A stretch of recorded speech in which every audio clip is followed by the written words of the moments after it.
Well, thank you, Mr. Chair and Ranking Member Crapo for holding this hearing, and thank you to our witnesses for testifying today.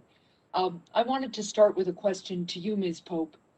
Um, the year-end relief package contained my bipartisan bill to increase access to capital for residential and commercial energy storage projects.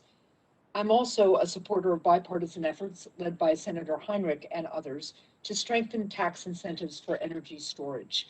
Ms. Pope, how do battery storage incentives help improve the reliability of the electrical grid and cut costs for consumers?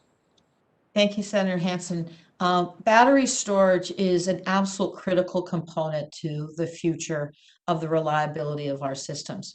Both connected with the generation by renewables, as well as for reliability of the distribution system, let's say connected with substations, as well as also an individual homes for reliability and resiliency. And as we look at the grid of the future, we will be able to store solar and wind energy for use during times when the wind is not blowing or the sun is not shining, and be able to have truly a bi-directional, integrated, much more reliable grid.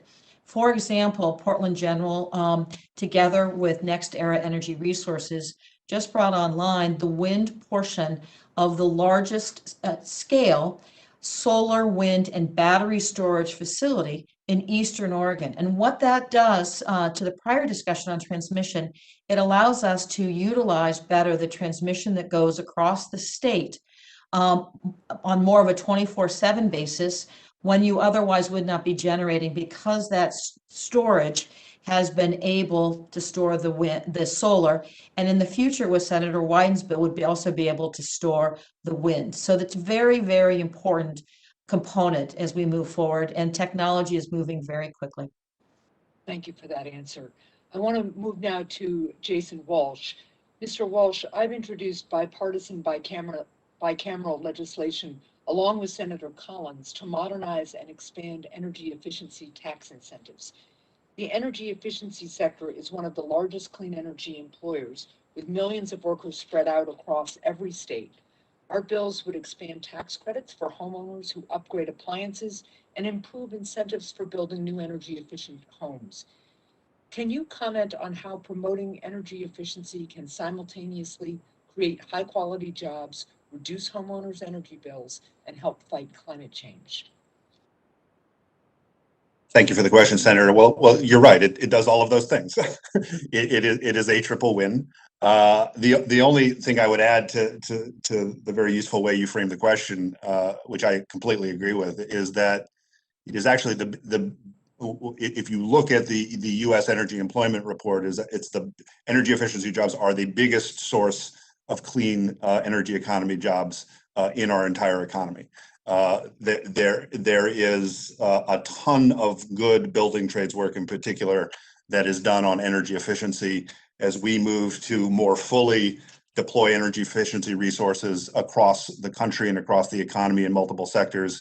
The job growth potential is really significant. We obviously care a lot about the quality of those jobs and access to those jobs, but energy efficiency is enormously important, and I'm really glad you asked the question and are such a champion on energy efficiency issues. Thank you very much. I have another question.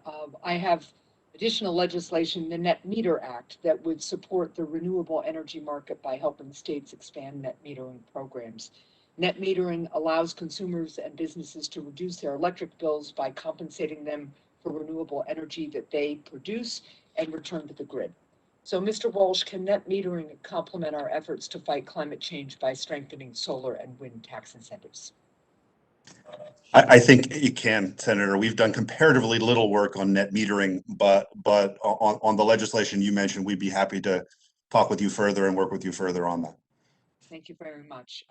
Last question to you, Mr. Walsh. The tax code currently hands numerous special tax giveaways to big oil, including special deductions for oil drilling. How do these special tax giveaways for big oil hurt our efforts to combat climate change and create good paying clean energy jobs?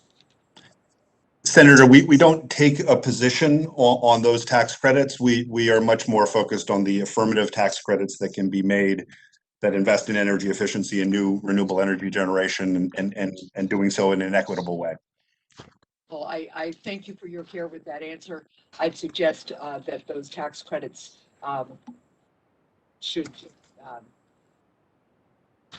be eliminated as we transfer to clean energy tax incentives. Thank you. Thank you. Thank you, Senator Hassan. Senator Barrasso. Well, thanks so much, Mr. Chairman, and I appreciate you taking the time